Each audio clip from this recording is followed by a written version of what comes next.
disappointed that we didn't send our seniors out in a better way. Thought both those guys competed hard tonight.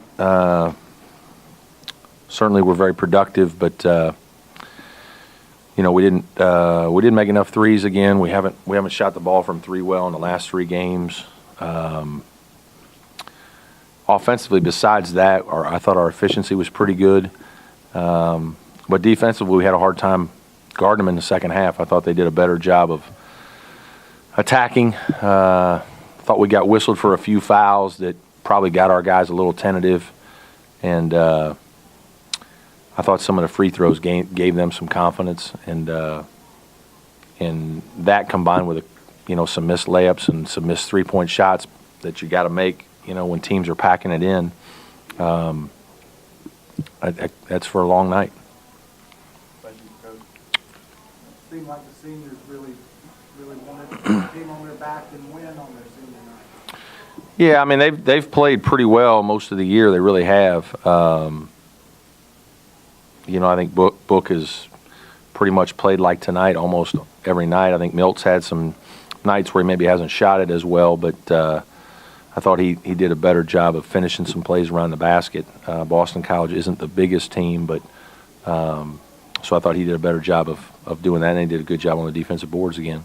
And DeMarcus is, I guess, the other guy that played pretty well tonight. He's another guy that won't be playing home games for a couple years, I guess. Yeah, he scored it better, which was good to see. We we missed KJ a little bit because we just don't have another wing shooter, wing scorer, and I thought he was aggressive, and in the first half I thought he got to the paint like 4 times and made 1 out of 4, but he kept getting good shots. In the second half he made a 3 and finished a couple, which was good to see. Unfortunately, Roper and Filer really didn't make a lot of shots today. And as the game wore on, Boston College really tried to pack it in even more, I thought, a little bit later. We did a pretty good job of getting at the book at certain times. Had a harder time in the first half. Then I thought we did a better job sometimes in the second. And then late, I thought they did a better job of packing it in, and some of those guys had to make a few shots. We just didn't make them again. Coach, can you talk about your seniors? I heard you talking about them out there. I mean, they kind of bridge the gap from sort of one system to the other when you said they could have left. Yeah, and that's a very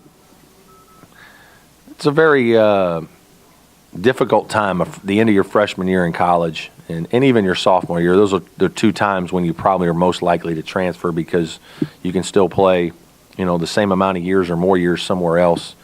And that's when people are kind of in your ear for it. And you don't always have your roots as firmly planted as when you're a junior or something of that nature. And, I'm certainly unbelievably happy that those guys decided to stay and think they've improved as players. And, I'm disappointed for them that, we don't have a junior class. We don't have a senior guard. We don't have an upperclassman guard that's maybe a little more polished and a little more seasoned, and just to kind of go with them a little bit and help them. They've had to play with some young guys out there that have made some mistakes, and they've never complained about it. They've continued to come in and grind and work, and and unfortunately tonight is a little bit of an example of that. Although I thought our guys, perimeter guys, did some good things. They just missed a couple layups, and they missed some open shots from 3 that you need to make 1 or 2 more. Like it sounds silly, but it's a bunch of these games are just 1 or 2 3-point shots from being completely different. And we just consistently, we make 3, we make 4, we make 4. We just have to do better. You mentioned the lack of a veteran guard on these teams. Is that a major reason why this team hasn't improved as the season's gone on with the first 2 teams? I think it's been harder for us to our limited numbers. Really, we can't change much. We just we can't change very much how we do things. Like there's no way for us to really, especially with KJ hurt, even now these last 3 games. We can't go small. We don't have a lot of depth, so we can't press for 30 minutes. We just kind of have to keep playing. And, there almost seems like what happens is there comes a point where we just get in a little bit of a rut and we have a bad spell of 6 or 7 or 8 minutes or whatever it is. And it's because we have holes. I mean, we have holes in our game, especially offensively. And you go through these droughts and then it wears on your defense. Your defense has to be like perfect. Like for example, we're only ahead 29-27. We shoot 50% in the first half. I think we only had, I don't know how many turnovers we had. We had maybe 6, which was a little too many. They shoot 35%. We shoot 50%. We're only up 2. We hold them. They're a great three-point shooting team. We hold them to 2 threes. We're up 2. Like, you need to be up 7 or 8. You need to have, and that's where we just haven't been able to kind of change some things. So to be honest with you, it's been hard. We just kind of keep doing the same thing. And it's not like we haven't improved some, because we have. For us to keep playing all these games to the last minute or two, like, we got to be doing something right. Like, we're right there to the last. We just can't figure out how to win them. And it's not always at the end. It's in the middle of a game or in the second half or whatever where we have bad plays. And, we just haven't been able to fix all that. And eventually it catches up to us. Teams just wear us down a little bit, and we don't finish the games. Can you talk a little bit about the players of guard and handling for Boston College? Very good, very poised, strong, 6'3", but strong, plays with confidence, just kind of got in the paint a lot and really started to play very well, and obviously started drawing a lot of fouls, and I think that hurt our guys a little bit. I thought we got a little tentative with him, but he's going to be a very good player, already a good player, but he's going to be a great player in this league. Well, you're not done yet. Do you have a sense for how this experience this season might shadow sort of what you become? No, because it's going to be the 4th year then where we've lost like our 2 best players every time.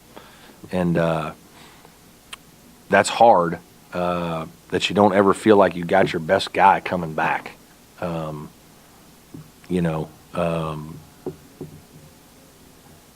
Obviously the minutes that our guards are getting is terrific, that they're getting this kind of experience. That's very significant and will help them, and has shown them weaknesses that they need to improve on. It makes it easier for us to coach them and tell them, hey, here's what you can do. You've been able to do it at this level, but here's what you can't do. And we got a million clips to show you. Now we got to get to work on what you need to work on. And so the experience of that has been good. But I can't tell you what that means, kind of. Is it too late for some of, say, your guards, your perimeter players, to become shooters? Yeah, you don't really, like, we can't. Nothing's going to change through the course of the season. I mean, like, you can get hot for a couple of games and, shoot better, but you're not going to be, but you're not going to consistently, a guy's not going to all of a sudden turn it on and become a lights-out shooter. It's just hard to improve that much, at this time. Mark, Coach, maybe this is a little premature as well. Is this the toughest season you've ever been through, I think? Yeah, without question. Certainly is. My second year as a head coach was similar in some ways. I think we finished 500 or, I don't know, something along those lines. But we played a lot of close games again, I thought, and we lost a lot. But we'd lost major players after my first year. I was blessed. My first year as a head coach, we had a great team coming back and very senior dominated, and we just rolled. And then my second year was kind of like starting over. And, we had a lot of trials and tribulations where we lost our best players, our guys that went to at the end of games, and we couldn't find guys, and, guys that we tried would miss. And then a year or 2 later, they were some of the guys that were making those plays and helping us win the championship 4 years later. So, it's a process. You're going to go through these ebbs and flows where you're younger and where you're a little less talented at times, and it's just part of it. I mean, I knew this year would be very challenging with no senior guards, no junior guards. I mean, it's hard. It's just very challenging, and I knew that. And if we could have won a few of these close games, maybe then our confidence would have been better, and maybe we'd have finished a couple more off. But hopefully we're learning from it. All right, thank you very much. Okay.